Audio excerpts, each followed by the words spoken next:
жайып жатқан бүгінгі дастарханға, бүгінгі тойға баршаларыңыз қош келдіңіздер. Енді бір жағынан құрметті ағайын, бәріміз үстел басында отырып, тамақты сойып жатырмыз. Ан жақта құдалардың бәрі босағада отырмыз. Бұл көптен күткен той ғой.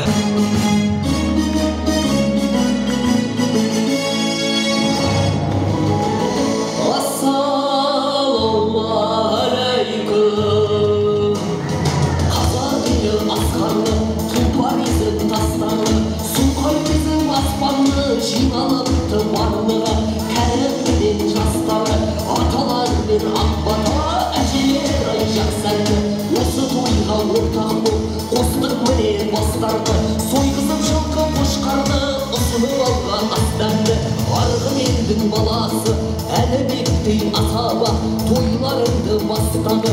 Осы кешке шақырды ағайын туыс достарды. Олар болса ағайын дуылдатып аспанды, шуылдатып жастарды. Аяқ жерге тасталды, бүгінгі той басталды. Бүгінгі той, бүгінгі той, бүгінгі той басталды.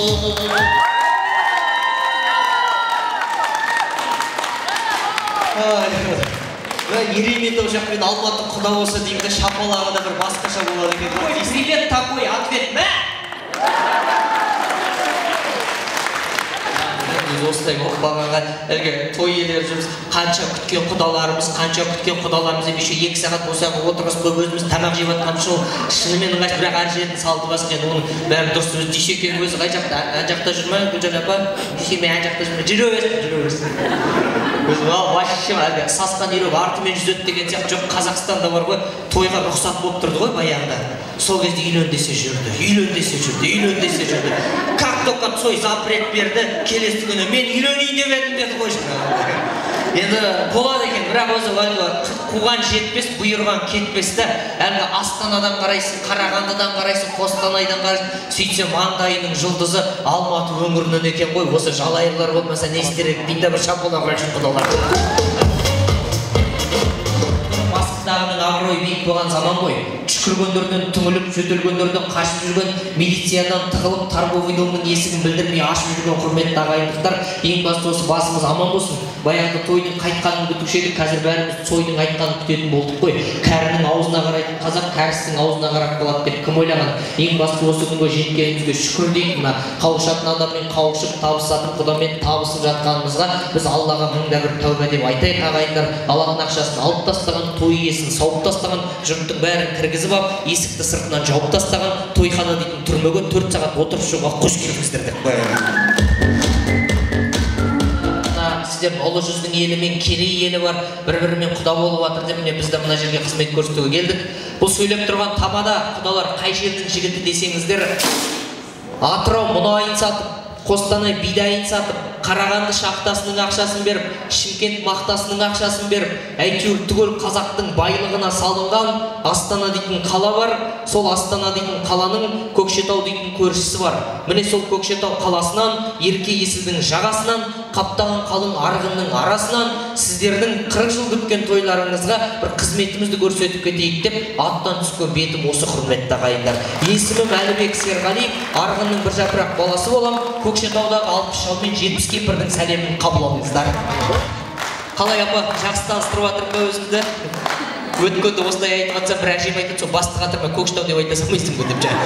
Сол Көкшетаудан қызмет көрсетіп келген өтініш бүгін тойда әлгі бір жастар жоқ, көбінесе өздеріңіздің поколение екен. Міне үлкен буын жаңағы жиналыс болмасыншы ағайын, демалыс болсыншы. Ойнап, күліп, суық залды көңілдеріңізбен жібіту керекпіз деп ойлаймын. Әйтсе 100 адам қазір әрқайсымыз жарты сағаттан тілек сөйлесек, ана кішкентай қызымыздың ұзату тойынан бір шығамыз ағайын. Соңында бірден келісіп, тілек деген нәрсені бүгін қысқартайық ағайын. Өйткені коронавирус деген нәрсе через микрофон жаман жұғады екен ағайын. Сондықтан былай істейік, міне ортаға 20 адам тосқа шығайық. 3 адам ғана сөйлесін арасынан. Ең алыстан келген біреу сөйлесін, ең әдемі көйлек сатып алып келген біреу сөйлесін.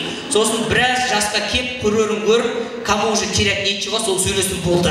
Қалғандарымыз ренжімей ойнап, билеп қайтайық. Дұрыс па? Все, шапалақ.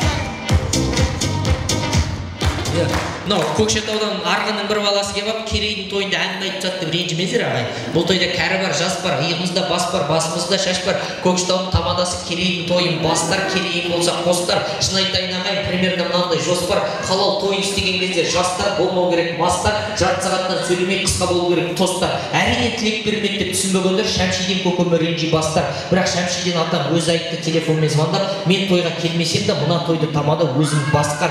Он неге келмеді? Потому что он устал, 5 дней не спал, продукты таскал, ресторан достал, но он мечтал, алматинская жена. Хоть сам не пришел, шеф назначил меня. Перед вами Шәмшиденнің көзі Әлібек. О боже, какой мужчина! Деп шапалақ.